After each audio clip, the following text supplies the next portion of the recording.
What's going on, y'all? I go by the name of DJ D Casso, the Abroad DJ Podcast, Season 2 wrap up. I apologize for the wait. Technical difficulties. I mean, it's COVID. What do you expect? Forgive me. But with that said, I need to make sure that these gems get from this podcast to you, the listener. So, how are we going to do it? We're going to go through episode 1 through 9, and we're going to pick out those gems that I felt stood out the most, and hopefully make sure that it resonates with you. We're going to start off with episode 1 with my brother, DJ Flipside. What's the best advice someone gave to you that you think helped to like either mold you or like level you up? Work hard and work harder.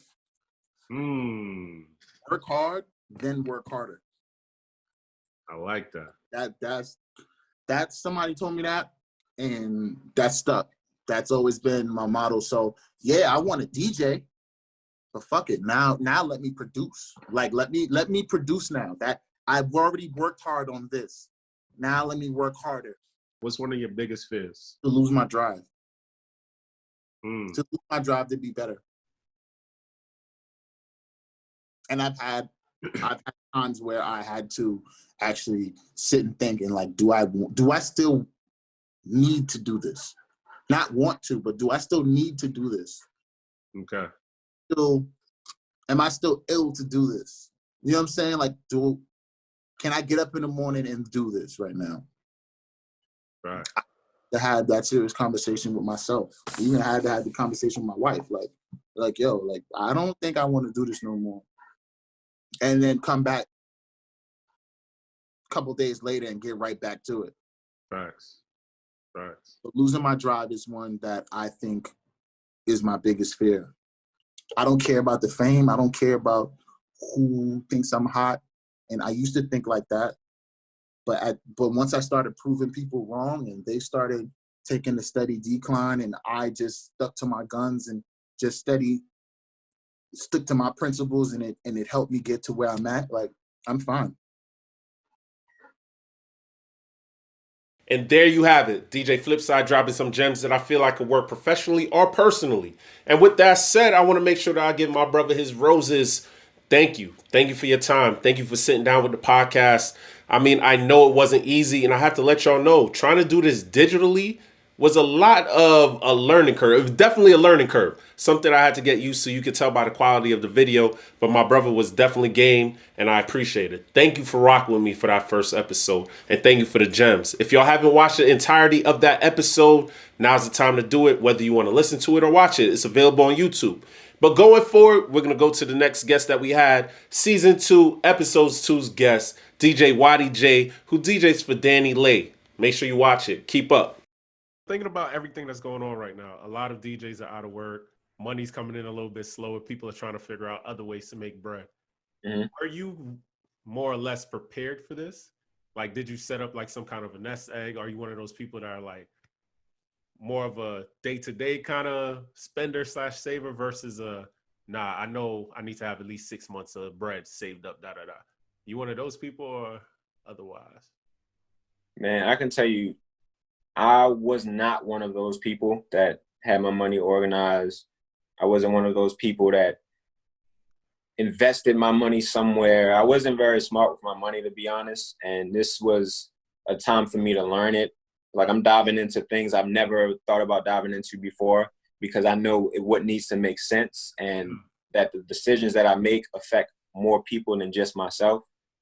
So I kind of became more aware of that. Okay. And I took the initiative to make something happen to where now I can start saving like that and making sure I'm prepared for whatever could possibly happen. So I don't want anybody to think like, oh yeah, you know, I've invested here and I've invested there. I got Bitcoin on the side. I don't. Like, right. I never thought something like this would slow down like the momentum I had going. Bro, oh my God, bro. You know what I mean? I felt that shit, bro. For real. I felt that shit, bro. You know what I'm saying? And just the way it stopped. Facts. The way it just stopped, man. Because not only that, remember last time we chat, bro, I was preparing for a DJ battle. I didn't even get to do the DJ battle. So it was like so much had been taken away from that. And I felt like that DJ battle, to me, was an opportunity to for DJ battles, you get to showcase and show off. Yeah. That was my chance. And it was like, damn. And then the tour stopped. Danny had hit me, was like, yo, they're not allowing anybody to tour until next year. And I was like, well, damn. I get it. Yep. But well, damn. So it's like, and I've always felt like it's been tough as a DJ that's kind of like bi-coastal. Yeah. Living here in Baltimore, it's like I want to go back to LA, and I think it'll be more convenient. And it's been so many challenges I've been dealing with, as just from what has happened to what has stopped to what I was expecting to now. It's like I gotta really sit and think about a lot of stuff. But I'm glad I had time to really sit and think, because I could have been making some bad choices at this moment had this not happened. Agree. How have you been able to like stand out, right? In a world of computer DJs, controller DJs, turntablists, how do you feel like you're working to stand out, right? Outside of the opportunity to work with Danny, which I think working with an artist definitely helps your brand. Mm-hmm. What do you think you've been doing, and how have you been like capitalizing off of that to try to like stand out? Man, that's a good question, bro. Because in my honest opinion, I'm still learning, bro. Yeah. And I haven't really been trying to stand out. Like I want my own style. I want my own unique thing that people recognize me for. But I'm so immune to wanting to be a student of everything that I never put myself in a position where I was like, I got to stand out. Yeah. Like sometimes, like we don't always have the answers. Like a lot of people got a manager that takes care of this and that for them, that sets this up for them, sets this up for them, gets these companies to do this for them. I know some people that just got it and they know how to work like that. Yeah. Not everybody's, in that position or built like that. And sometimes learning ain't as simple as it is to you. So I'm still trying to learn it, bro. And I just continue whatever I feel like is creatively dope. I get into it, and then I like to share it sometimes. Right. And I'm still trying to figure out the style I'm gonna stick with that I want to get known for. But I'm still gonna keep learning something, and try to add it to whatever my style is. But I'm learning, man.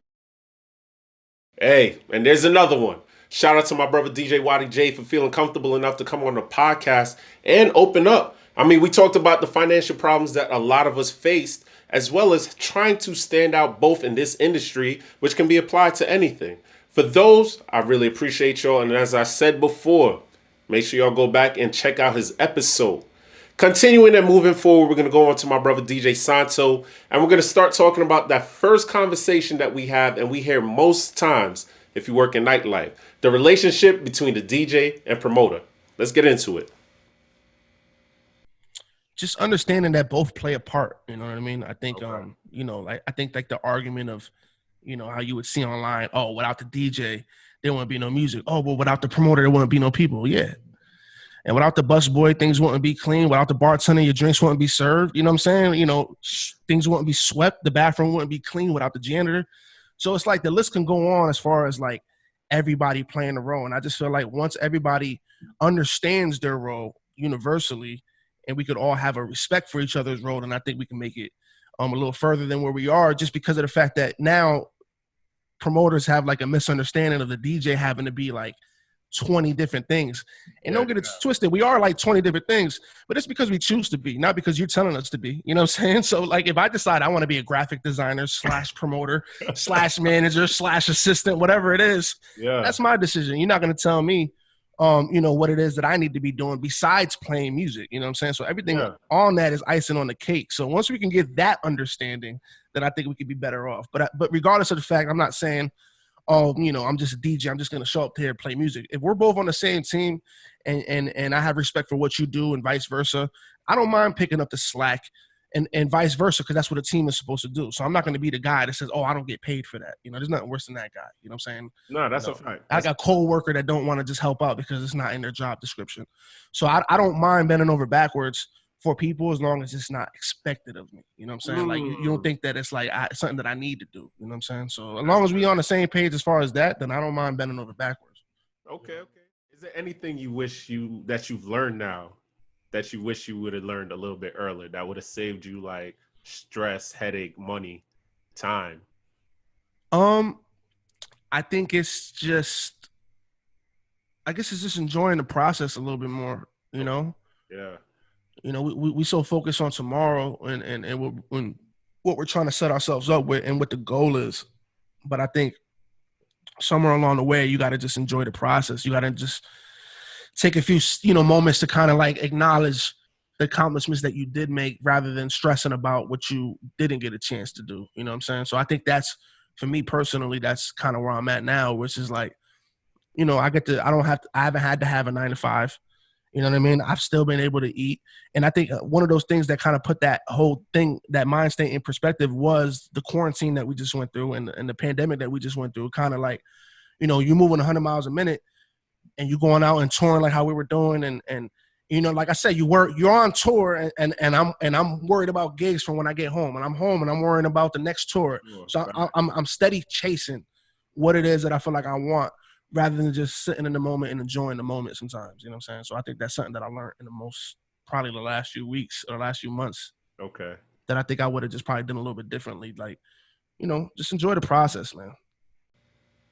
Bro, I couldn't agree with you more. Enjoying the process has definitely been something I've struggled with, but I'm so thankful because of COVID. It's helped me to slow down enough to enjoy family, to appreciate the little awards that I've gotten. And hopefully everyone listening right now, that's you, agrees with me. Hopefully y'all have taken the time to appreciate the little things that y'all have, whether that be family, whether it be the roof over your head, whatever it is, appreciate it. We could be gone tomorrow.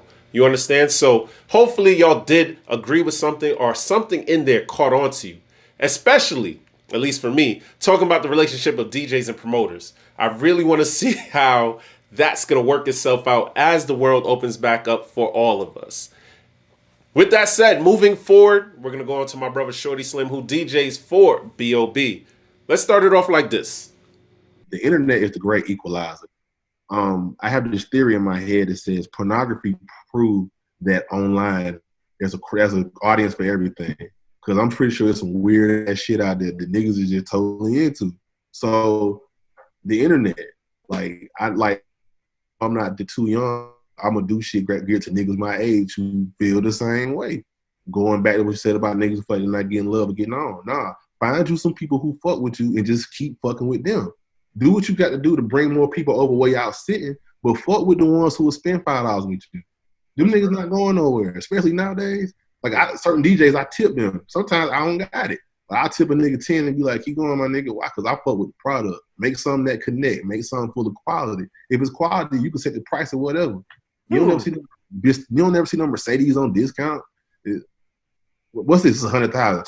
Ooh, that's what's up. So when you get 100, we'll probably have a newer version, but it's still gonna be 100.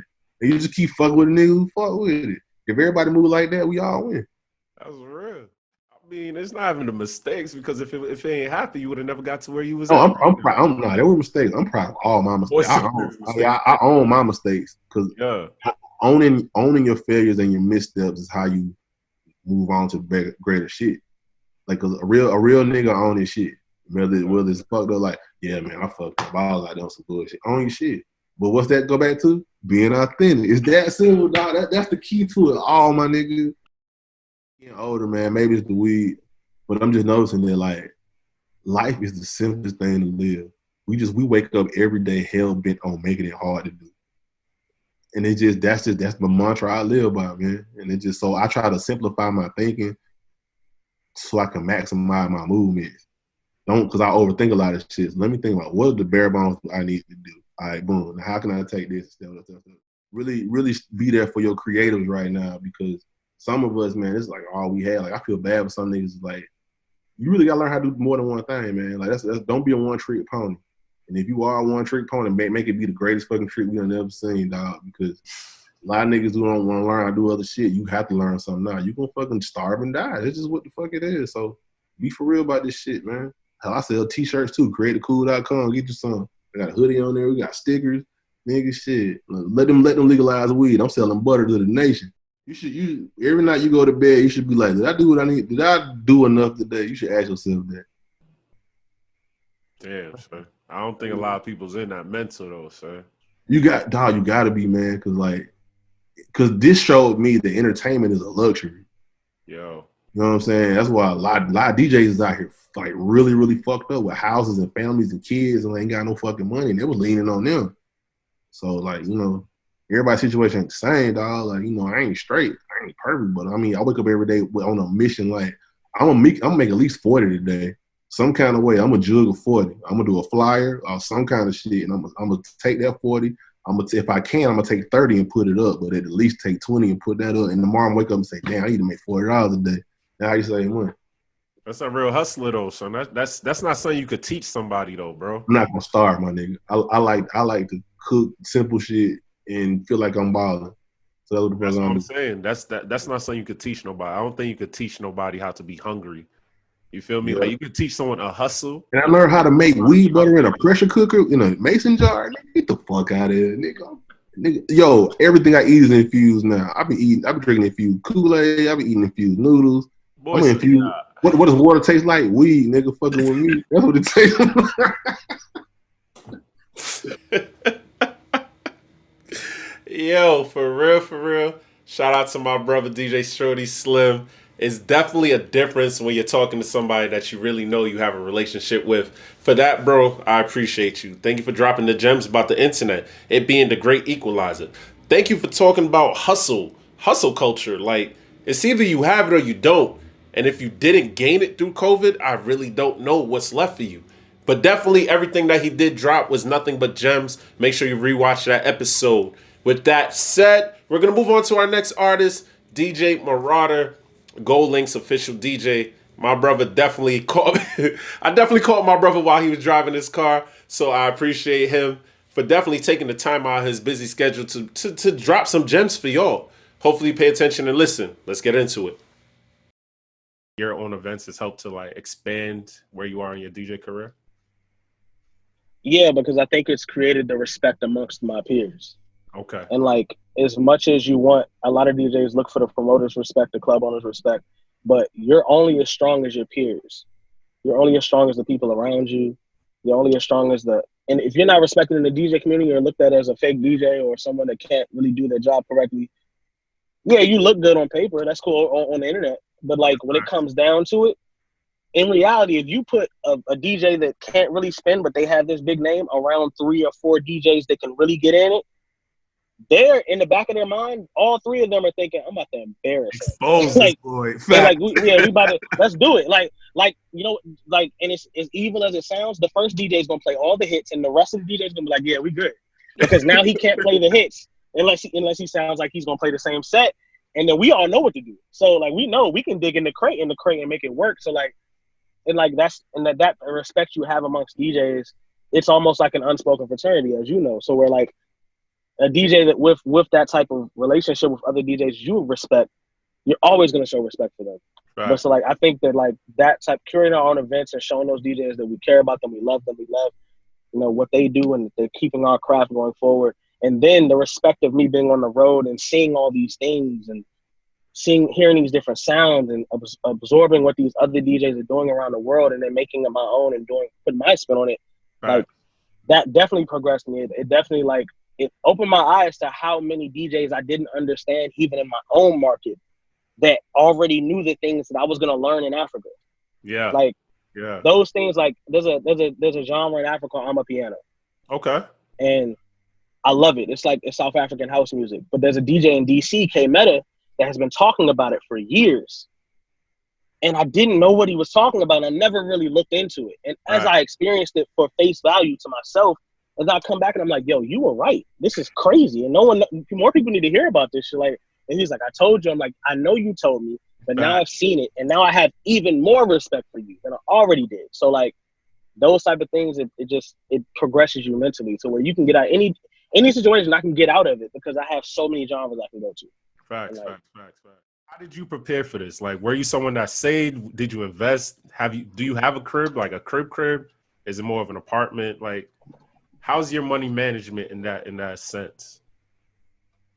So my father and my grandfather have always been very financially like like they educate me on finance. Like they're very like they very aggressive with me on like my finances and stuff. So I learned at a young age that property is important and like owning what you see, owning what you're around. So like I own 2 homes. Oh, okay. But the thing is, and it's not even for my own financial gain, I rent to my friends. I rent rooms to my friends so that like the black men around me have affordable situations where they can stack their money. Word. And so that's what's important to me. And that's what my father always preached to me. So like, we're all fine. We're good. Like you know what I'm saying? I've been blessed to I just got off tour end of last year. Okay. So I was able to, you know, come up with, you know, before this hit, I didn't see it coming, but it was a blessing because I was in a position where I had money saved.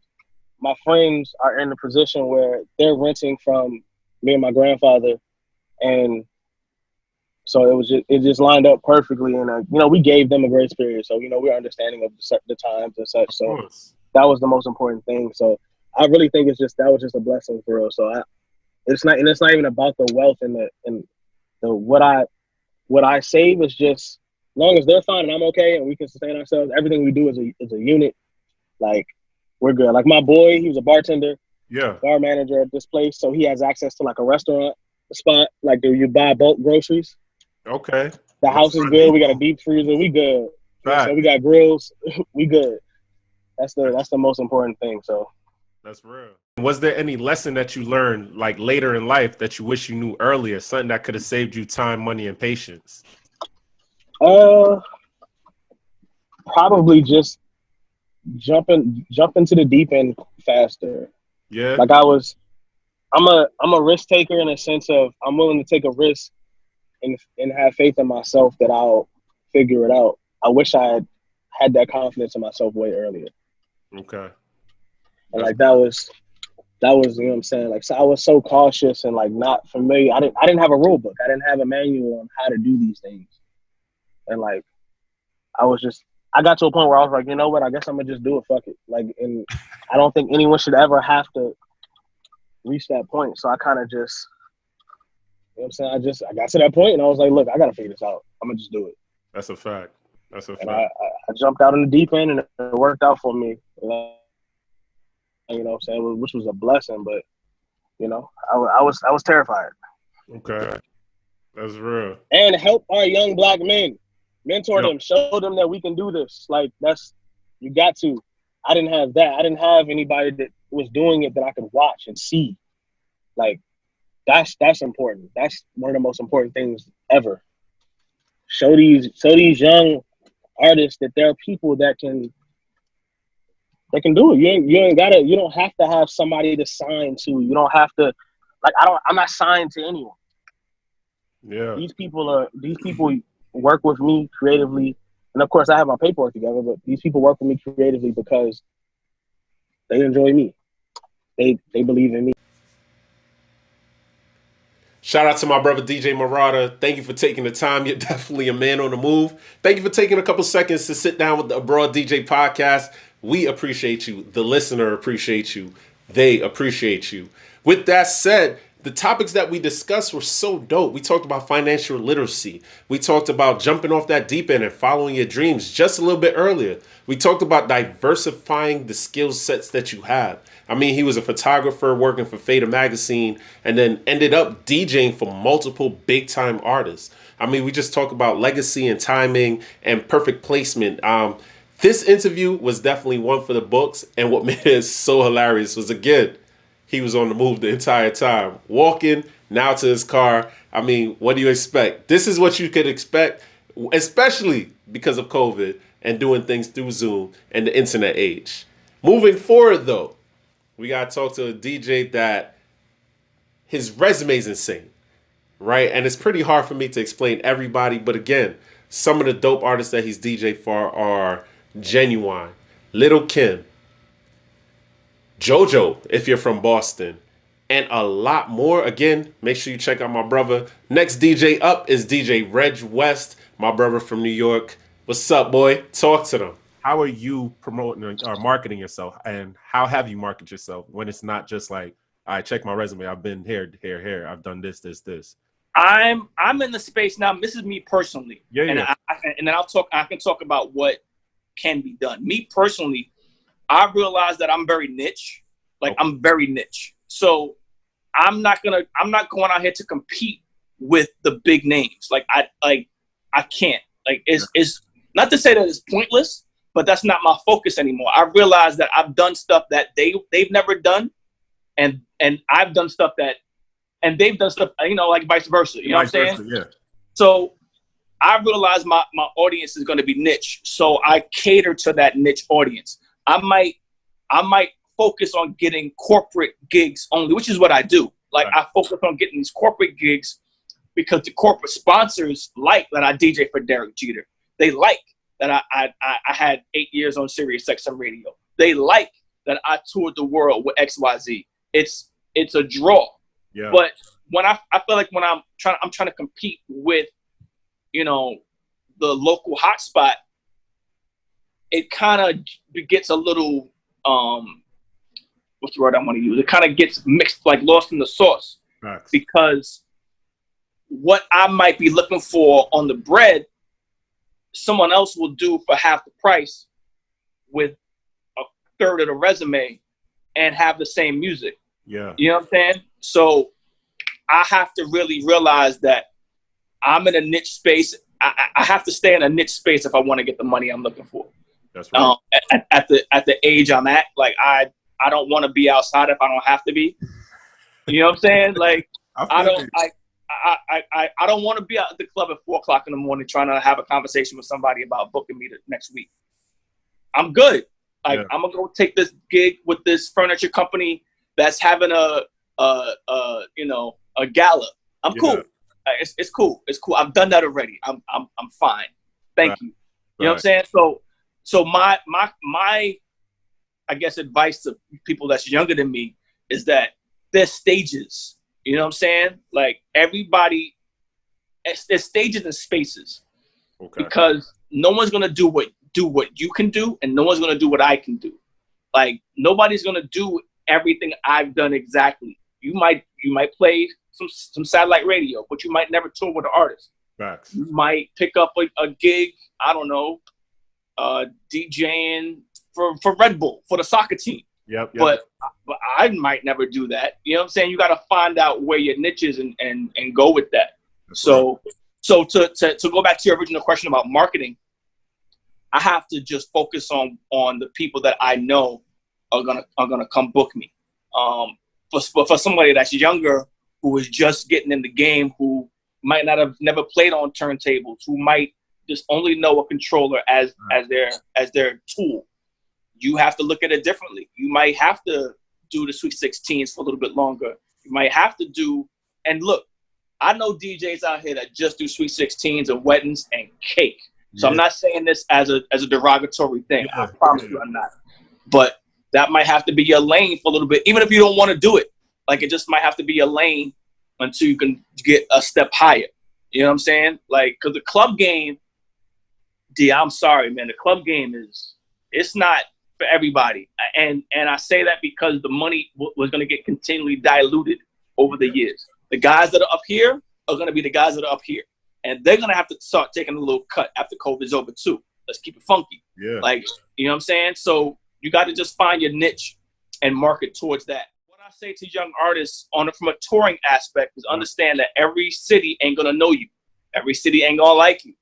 It's your job to turn them and put them onto you. You know, like if you're a dope artist, fight through it. You know, like they just staring at you because they don't know the music. It's fine.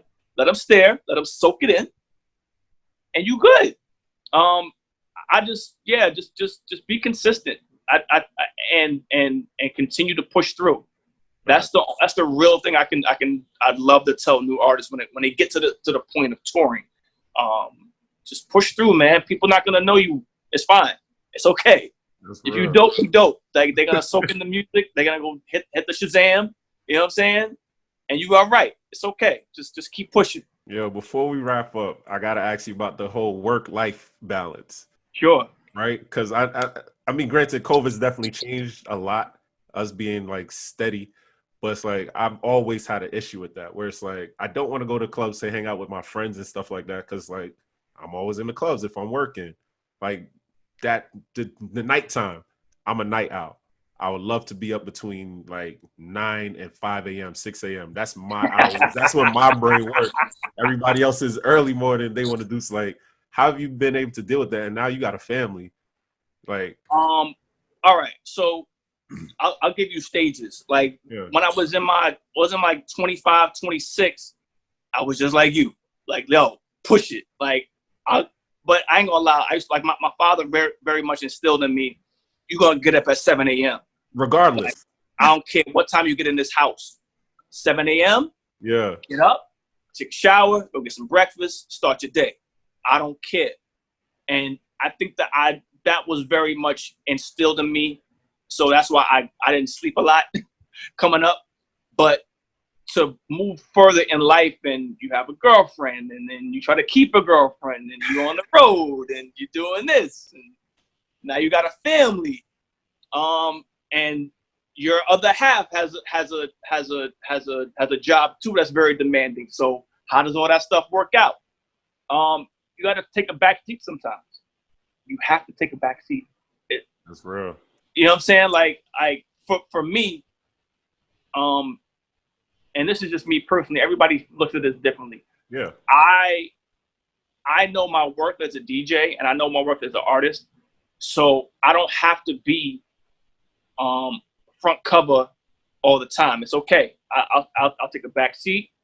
I want to go play, with the Hot Wheels. I want to go watch Paw Patrol for a few minutes. It's okay. It's all right. You know what I'm saying? Like, Yeah. I'll hit the 9 on the phone for a second. I'll hit you back in 15 minutes. It's okay.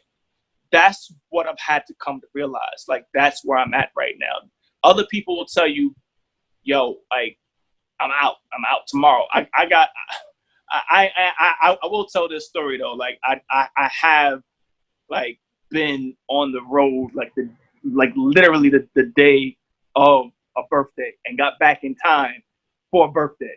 You know what I'm saying? Like, or I have left town like a week after my son came. You know what I'm saying? Like, because if I don't, you know what I mean? But I was here. Yeah. But I was here. But I gotta go now. I watched this interview with DJ Khaled recently, and he mentioned how important it is for him to be there in moments, but at the same time go get that bag, because he knows who he is. You know what I mean? Like, he told the story of how his son was born, and that same day he went to go to the studio with Drake. Like, that's a little OD for me. Yeah. But I live in that same space too. Like, you have to find what works for you. And for me, if I'm playing Hot Wheels with my son, I'm gonna bang on the phone for a minute, and then I'm gonna get back to you in 15, because these 15 minutes are important to him. So I need to give him that, because I don't know about you. I like me, my pops. I remember moments where my pops didn't recognize I wanted to play with him or spend time with him because he was so involved with XYZ. That resonated with me. So I try to not do that. I try to have that balance of, all right, Daddy's got to go to work now, but I'll be back at 7 a.m. And when you get up, we're going to watch Paw Patrol and we're going to do XYZ. Right. So it's a challenge, D. I ain't going to lie to you. It's the most challenging thing I've ever done in my life. That's real. But you have to find that balance if you want to be successful at all things, you know, being a parent and your career, because there's no right way to be a DJ in a sense of career. Like, you can be the #1 cat on radio, you can be the #1 dude in the clubs, or you could just be a jack of all trades and be right below the radar. I like being like right below the radar. Facts. Because I can still hang out with my family whenever I choose to. You know what I mean? I feel you. And that's a space I'm. When we talk about pioneers, when we talk about legends, we have to include my guy, DJ Reg West. He's toured the world multiple times with multiple artists, currently DJs for Derek Jeter, one of the greatest Yankees ever, and the gems he dropped were realistic. is from someone that's been in the game for a long time, talking about the work-life ratio, talking about how to market yourself, and those are only a few of them. So again, make sure you go back to watch that episode. Definitely nothing but gems. But going on to another New Yorker, my guy, my big homie, DJ Big Ben, one of the youngest DJs to break into the scene, jumping from different radio stations, Hot 97, Power 105. He's been on syndicated radio in Boston, in Cali. He used to be the tour DJ for Angie Martinez. My guy has put in work. And for that, I want to thank him for sitting down on the Abroad DJ podcast. Let's see what he has to say. That these artists, new artists, anyone looking to get on, needs to try to avoid in general? I don't know. I mean, because it's not. I mean, only pitfalls right now is just getting in trouble with the law, pretty much. But no, and not even a pitfall, because I feel like it makes them cooler because they're in trouble with the law and that's what they want to see. So I don't know. I can't really, only pitfall I can probably say is just watch out for shady business people. That's all, because that's where you could really hurt yourself. Watch out. Watch the contracts you sign. When you're young, and sometimes it might look good, but then when you're 5 million records in, and you're like, damn, why did I sign that? Yeah. You feel like management is necessary to start leveling up, or having somebody else to talk for you is necessary, or you feel like you could do it, it's just gonna take longer? I think it's always better to have someone talk for you, because at the end of the day, you're an artist. And I know when I had to deal on the business end and then go do the party, and if I felt a little salty on the business end, I'm going to feel salty doing the party. Facts. So I'm going to get there late. I'm just going to do my set and I'm going to leave. Versus if I had a manager and maybe I didn't know what the price was, or what this person got paid, that person got paid, and the manager came and made it look good for me. Facts. You know what I mean? Like, to make me accept that money that I'm getting and be happy to get it, or get you more money.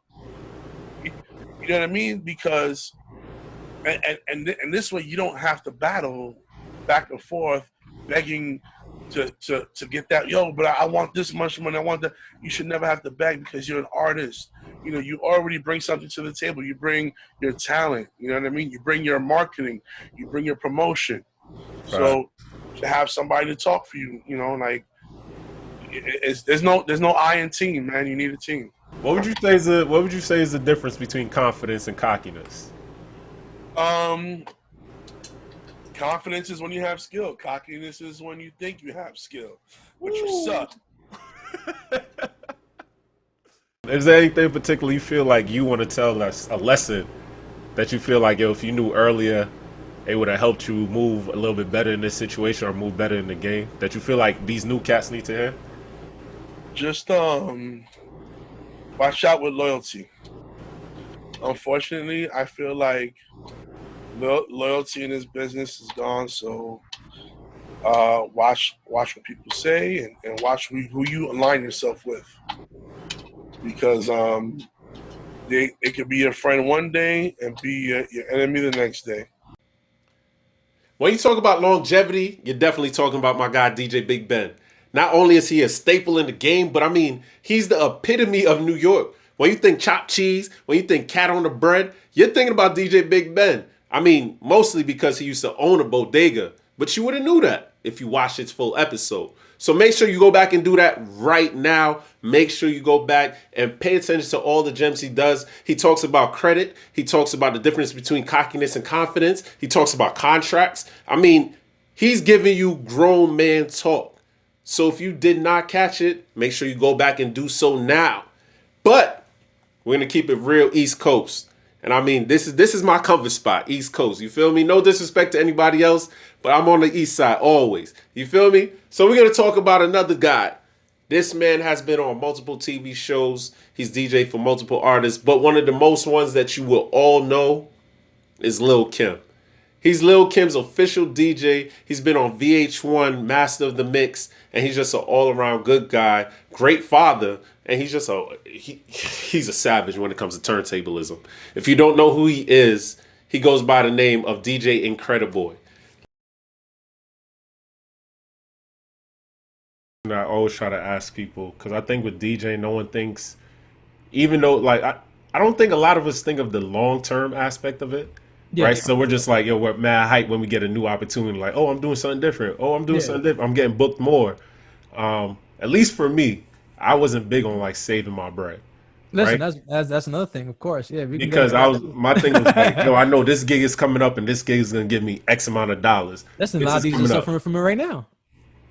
Exactly. A lot of these are suffering from that right now. You know, a lot of. Unfortunately, this industry also, will make you not manage your money correctly. There's also this industry turned into image heavy. Like it became more about an image before it became about a skill set. That's right. So there's a bunch of dudes coming in now with an amazing marketing plan and shitty skills. You know what I'm saying? Like, I ain't gonna bite my tongue on that shit. You know what I'm saying? There's a bunch of dudes, a bunch of pretty boy motherfuckers. You know what I'm saying? Just motherfuckers got the visual package. You know what I'm saying? The videos be fly as shit. Y'all motherfuckers is blowing hookah in slow-mo like a bitch. Trash as fuck. Because you just worried about the image. You were too busy worried about looking cool for the camera, but you sound like shit. Yeah. So, but as far as the money management, again, a lot of dudes was focused more on just managing the image. A lot of dudes are blowing their bread on just, again, whatever was the fly shit, or try to compete with the next DJ's wearing or got on or some shit, jewelry, etc. So I get that part of it. For all the DJs, all the younger dudes, try to get everything, your financial shit, focus on that shit. You know what I'm saying? Like, I think we all have that time now to be home and do research on it. I think it's better to take advantage of that. Aside, obviously, the skill set shit and whatever, but your financial shit. Own your name a little bit. You know what I'm saying? Own your name, treat that shit as a business for real, and focus on that part of it, because that's going to save you down the line for, personal reasons. Like I said, whatever, you could claim your fucking car on as a business, you know what I'm saying, as part of your business expense. All that shit can be, I'm saying, shit you can put down on your taxes for yourself, you know what I'm saying, and help you. Man, if I knew this 15, 20, whatever, even 2 days ago, I would have been up right now. Well, one thing is for sure, I learned it. I would say this year or last few years, but again, is put yourself down on paper. LLC your name, like for DJs, like LLC your name or whatever. Like, try to get your shit done on paper. Do your taxes. That shit could save your ass later on. Again, a lot of dudes are just relying on just the casualties. I get it, but again, if you get back into, you get into the private events and stuff like that, and you can start working on getting that corporate money, like that's money for you to get. You know what I'm saying? Like, again, I missed out a lot of that shit early on, because again, I was so focused on these clubs, and again, we get fed this club image and shit. You know what I'm saying? That whole thing, but there's a lot of money that's on that table. You know what I'm saying? And then if you ask the guys who are on radio and the spots they're doing, or whatever, they're getting. Big Ben is one of them. Ask Big Ben. I guarantee you, if you was to ask Big Ben how many wild ass private events he done, he would probably say some shit, and motherfuckers would be mind blown. I think I've seen him one time do like a Jordan party, an actual like Michael Jordan party. You know what I'm saying? He DJ'd the shit, but again, he had to be in that arena for him to get that. You know what I'm saying? Instead of just only thinking about only doing the clubs, he focused a little bit more on, again, focusing on himself as a brand and doing corporate stuff to get the name spread out, because you never know. One corporate gig, like one small corporate gig, it could be you doing a motherfucking local Metro PCS in-store where they're just giving out bullshit fucking fanny packs. You know what I'm saying? And you're just DJing it, and let's say they had a corp or whatever for the city is there, and they see you, let me get your number, let me get your card, and whatever. And that's one thing that can lead on to a bunch of money that you can get, and that's money you can claim on taxes. So they're gonna give you a check, they're not gonna give you cash. Yeah. So, and they're keeping records of money they paying out, and you got to do the same thing. So all that, as far as keeping your money as legal as possible, can help you down the line. Because those are, I know a lot of DJs who were not able to get some of the pandemic money and stuff like that this year, for the fact they have been claiming taxes in the last few years. You know what I'm saying? So a lot of stuff is trying to do it correctly, because that saves you down the line. Affects you with credit. At the end of the day, if you have nothing for your business, you're doing everything, off the books. Like, how are you going to buy a house down the line? That's like, real. Get all that shit, in line, because all of us are learning. You know what I'm saying? Not all of us, but there's a lot of us learning the hard way. I'm one of them. Me too. I had my shit all the way on point. I was almost traumatized by people's credit stories. I did a lot of debit card for 10 years straight. You told me credit card, I was like, no. Yeah, facts. You know what I mean? But not thinking again, somebody would have put me on a game how to handle my shit and how to manage my credit cards better or whatever. You know what I'm saying? My credit would have been fucking super A1 at this point. I'm just all right now, but if somebody would have put me onto game back. Bro, I appreciate you for another fine example of financial literacy.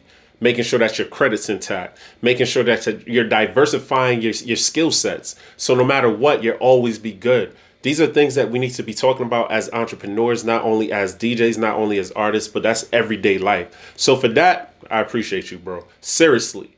But moving on, we're going to go all the way to the West Coast. We chilled on the East for a little bit. That's my side. But we're going to go over to my homegirl's side. She's DJ for the Dog Pounds, Snoop Dogg. She's DJ for Wu-Tang.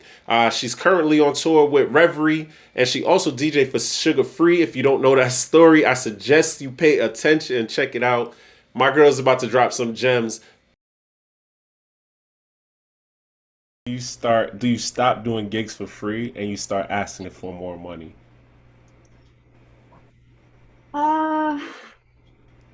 When you start DJing for bigger venues, for bigger artists, when you start traveling out of the state or out of the US, that's when you start really charging more, because it's a business, everything is a business.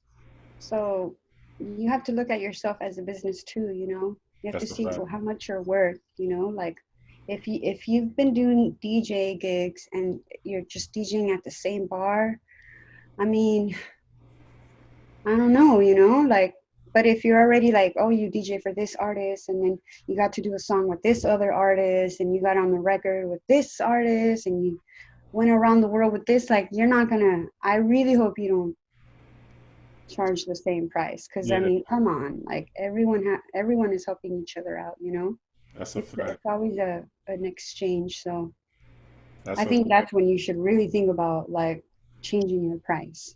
Word. Yeah, definitely. And how many years you've been doing it too. And also, what can you do? Can you only mix?